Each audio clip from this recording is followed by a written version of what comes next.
What's up, warriors? It's editing time for the video that you're about to watch. But I need to stress a content warning. This video is talking directly about the 97% statistics. It's talking about the 1 in 3. It's talking about domestic violence, sexual harassment, sexual assault, and rape. If you are not in the mind space right now to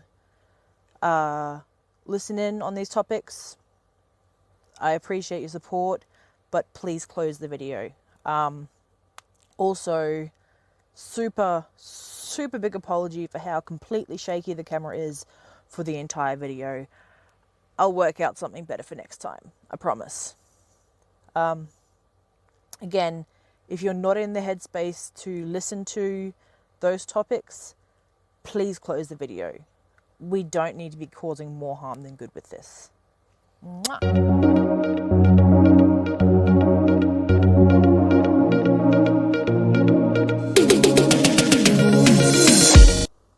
What's up, warriors? Welcome back to Fighting With My Brain. It's been a minute since I've released a video. There's been a lot going on with me personally.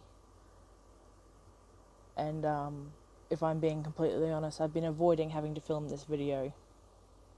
So let's just fucking get it done so I can do, I suppose, damage control on myself. Apologies about the shakiness of the camera. My tripod's not real stable. And apparently my bed is extra bouncy today. So I'm sure by now everyone's heard something about the 97% statistics, the March for Justice, and the never-ending defiant call of not all men. That's what I'm talking about today. I'm going to get into the actual study that all this is based around, but I'm going to start by describing something that I've seen.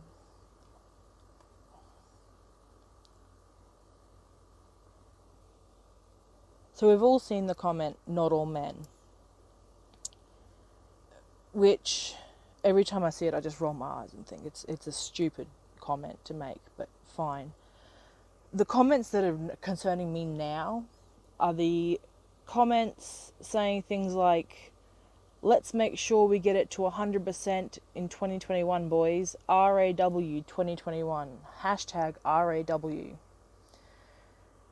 If you're not sure what that means, 100% is let's make sure 100% of women are raped, sexually harassed, or sexually assaulted in 2021. And RAW 2021 means rape all women 2021. So, not all men, but let's make our own conclusions on that one.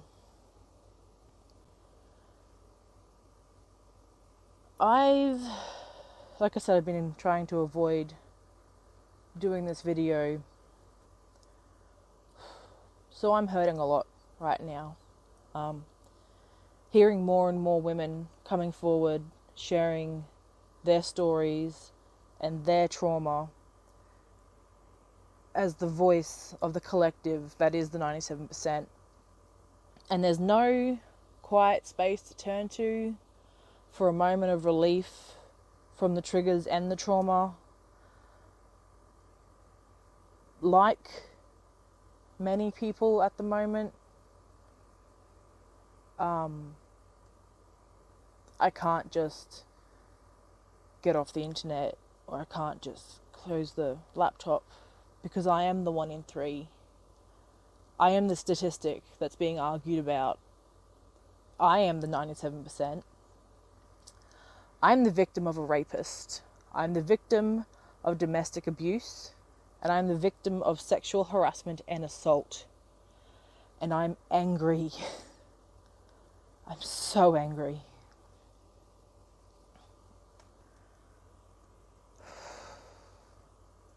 So we all know about the comments essentially denying the 97%, and the comments saying that the number has been elevated from the actual study.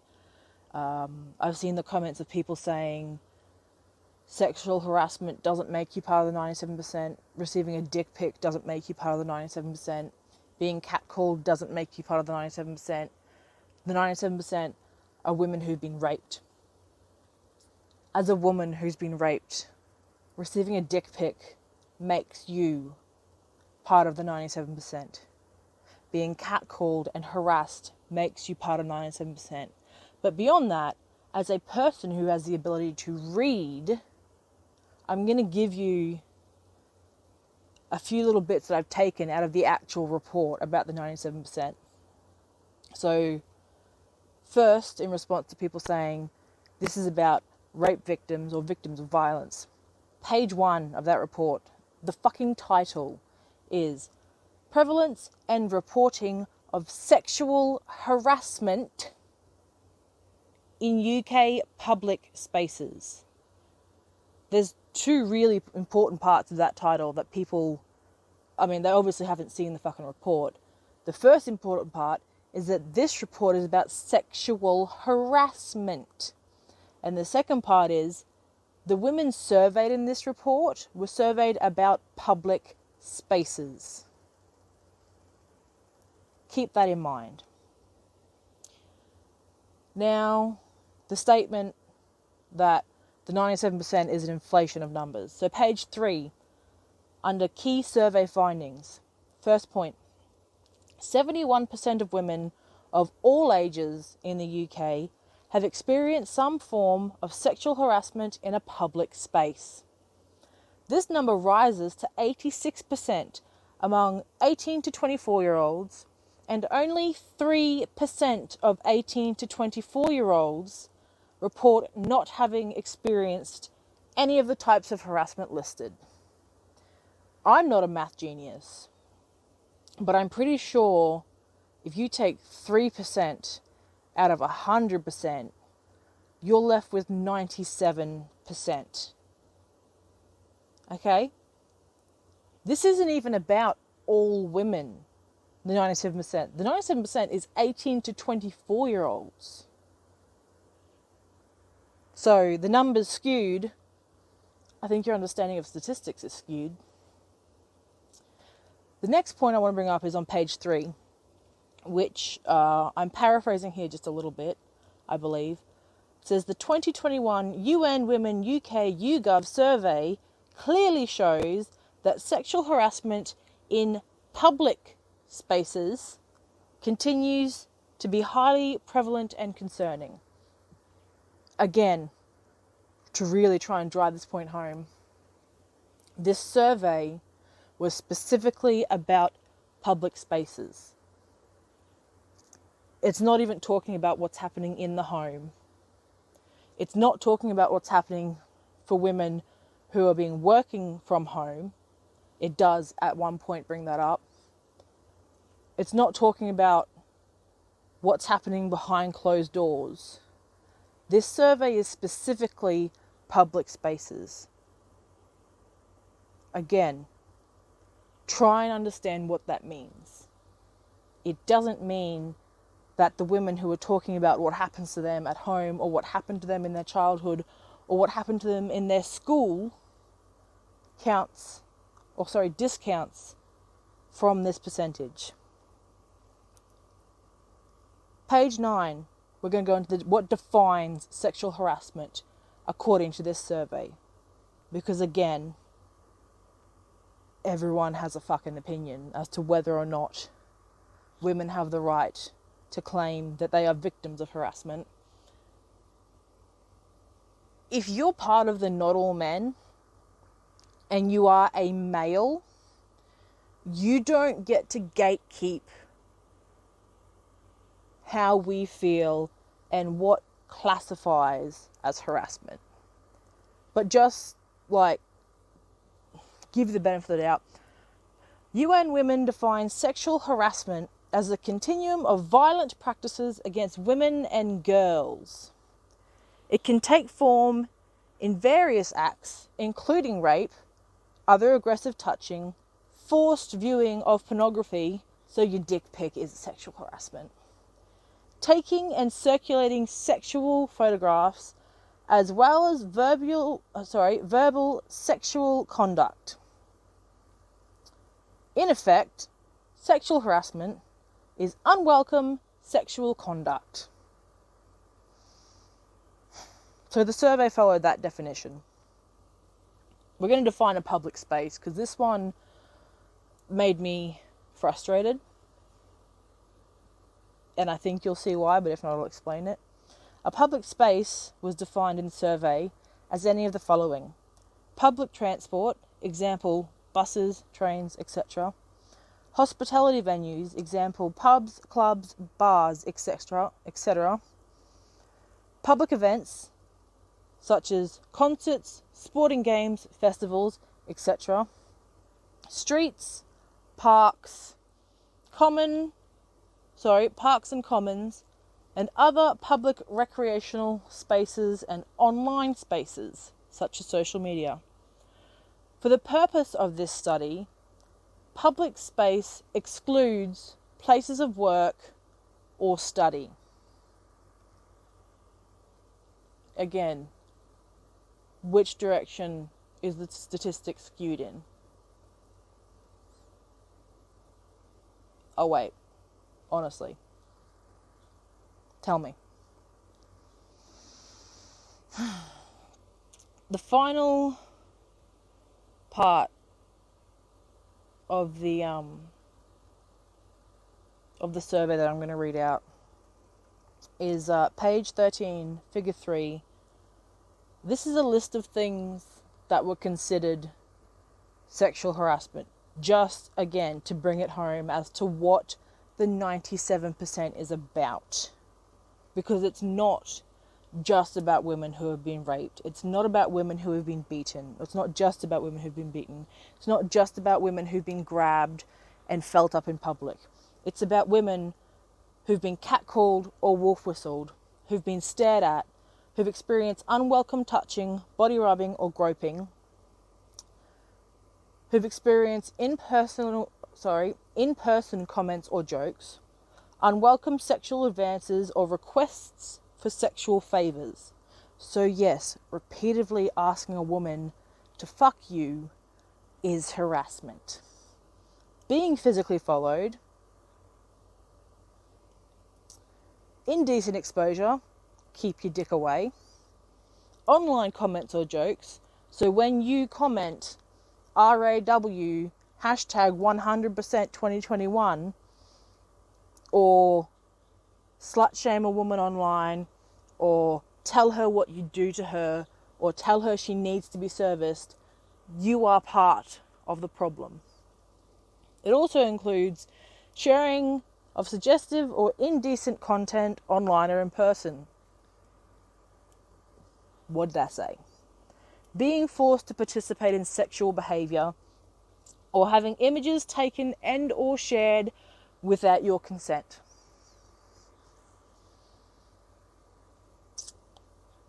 Two of those fall under what you would call sexual abuse or rape.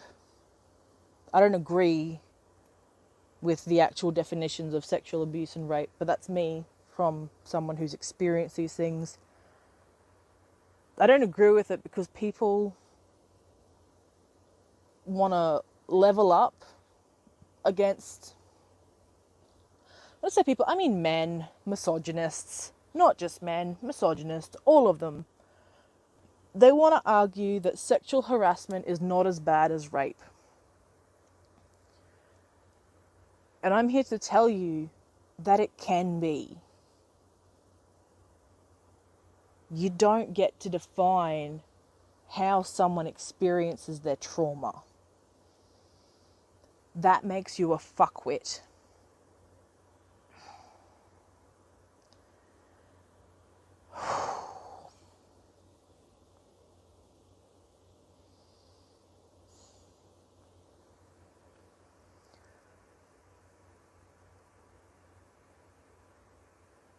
So with all of this, We're also dealing with the historical rape claims in Australian Parliament. We're dealing with the misogynist Prime Minister who is pissed off that people have rightly stated he only cared about a rape victim when his wife told him to think of his daughters, and whose solution to all of this was to give us a Prime Minister for women. Real quick, Scott Morrison, this is for you. You're meant to be the Prime Minister for women. That's your job. You are meant to be the Prime Minister for every individual in Australia, every Australian citizen. The fact that you've had to outsource your job to a woman tells me and the majority of the country that you are not capable of doing your job, and you should fucking step down. We don't need a Prime Minister for women. We need a Prime Minister for our country. We need a Prime Minister whose solution to violence and harassment is not to tell us that we're lucky we're not being shot. We know we're lucky we're not being shot. We see the news in America every day. We know how lucky we are supposed to be to live in this country. But our Prime Minister had to outsource half of his job and give us a Prime Minister for women. Get fucked, cunt. You are not fit to be leading this country.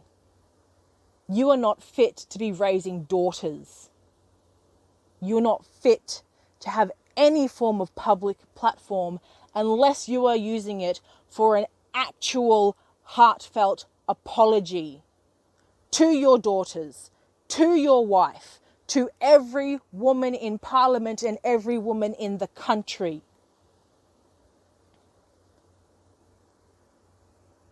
You owe Australia better than what you have given us. You are in debt to this country because I can't see what you've done for us. This is just the top of a long list of bullshit you've pulled.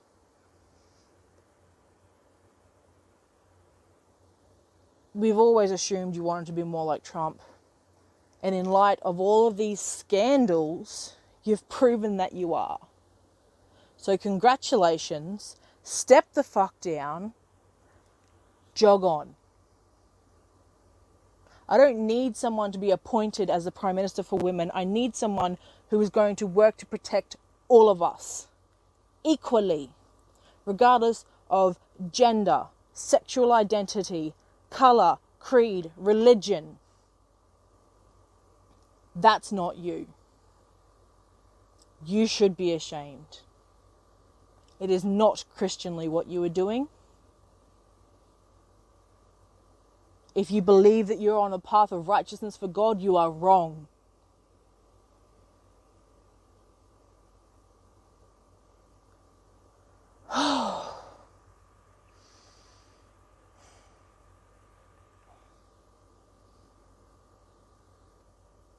I'm going to end this video talking about my experiences.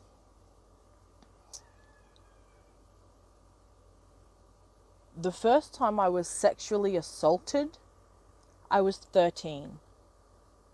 And a boy forcibly put his fingers inside of me. I was raped before I had graduated high school. I experienced nearly 4 straight years of domestic violence at the hands of 2 different men. I ran away from my hometown to escape the threats of violence from one of them. I was sexually assaulted in a pub by someone who I thought was a friend when they tried to hold me down and grab my vagina. And when I went to the police, I was questioned in public, mind you, not taken into a room and talked but I was trying to explain over the front counter what happened, and the male police officer, who looked to be about as old as time, asked me why I was drinking, what I thought would happen if I got drunk in a park, what was I wearing, why would I be so silly as to go out and get drunk. I was sober. I've been sober for a while. I don't drink. I'm pretty sure that's a big part of why I don't drink. I wasn't in a park, I was in a pub. What did I think would happen if I hang out with men? I thought I'd be kept safe. What did I want you to do? I wanted you to take me seriously and look into it. What did I do? I left the police station in tears. I actually think I was wearing this shirt, and I tried to end my life. That's why women don't report. It's also why men don't report. I am a strong believer that in talking about my trauma, I can help others come to terms with theirs. It took me 8 years to truly acknowledge I had been raped, and since then, I will openly discuss it with anyone who has any questions. The things that have been said to me in private conversations about this include things like, how could you have been raped by someone you were in a relationship with? When I explained that it didn't matter what the relationship was, I said no, I did not consent, and he forced himself on me. That friend realized she'd been raped. When discussing it with a male friend, he made a bit of a side comment about, haha, I've experienced the same thing, it doesn't count though for me. And I said, why? What did you experience? He said no. He did not consent. He was forced upon by a partner. He realized he was raped. I've had women say to me, I've experienced something like what you've experienced, but it's not the same, it doesn't count. It does. You said no, you did not consent, it is rape. I don't pussyfoot around the word. For a long time, every time I heard the word, I wanted to vomit. And then I realized that in owning what had happened to me and in using the word rape, I was giving myself the power to acknowledge what had happened to me and to help others acknowledge what happened to them.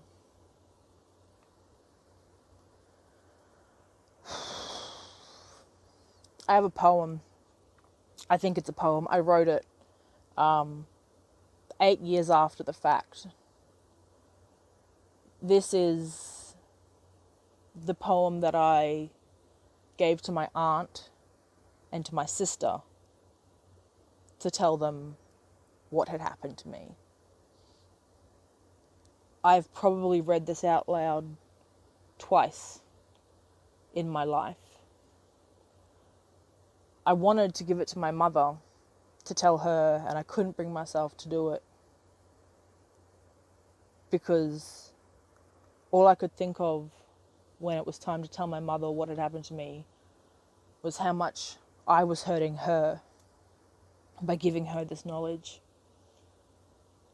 But my mum said to me, I think the thing that's made the biggest difference, which is use what happened to you, take that and help other people. So I'm going to read this. And then I'm going to go. Because I need a hug, if I'm being perfectly honest at this point. and my girlfriend's inside, and I'm probably going to go and hug her. So this is called I Was Raped. I was raped by someone that I knew, someone that I trusted, someone that I thought I loved. I was raped and you knew him too. I was raped, and for so long I denied it. For so long I said I didn't fight it. For so long it was my fault. I was raped and I'm scared to tell you. I was raped, and it hurt more than I thought it could. It hurt in ways I didn't know, and it still hurts to this day. I was raped, and I don't think you'll believe me. I was raped, and it broke my trust in everyone. It broke my trust in every touch. It broke my trust in myself. I was raped, and I think you'll look at me differently. I was raped, and it makes me think I'm weak. It makes me think I'm bad. It makes me think I'm dirty. I was raped, and what if you see me the same way? I was raped, and I don't want your sympathy.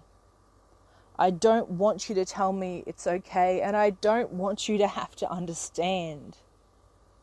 But I was raped, and I need to be heard.